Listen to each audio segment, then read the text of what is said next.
Welcome to Dorman Products console lid installation video. Before you begin, this installation is considered simple. No car knowledge is needed. Suggested time of installation is 20 to 30 minutes to complete the repair. Certain tools may be required to complete this installation, such as a plastic pry tool or flat blade screwdriver. Begin the installation by moving both front seats to the full rearward position and opening the center console lid. Pry open the inner plastic panel on the inside of the factory console lid. Push or pull the hinge rod out of the existing console lid.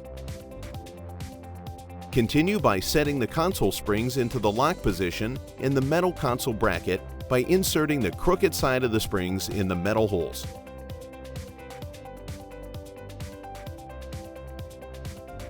Line up the hinges and springs of the lid to the factory center console, then gently insert the hinge rod through both assemblies. Once the hinge rod has been inserted, use a little bit of force to completely secure the knurled end of the hinge rod to the plastic hinge. Finally, install the plastic panel to the lid, ensuring that all the clips snap together tightly. Close the console lid to ensure that it latches properly.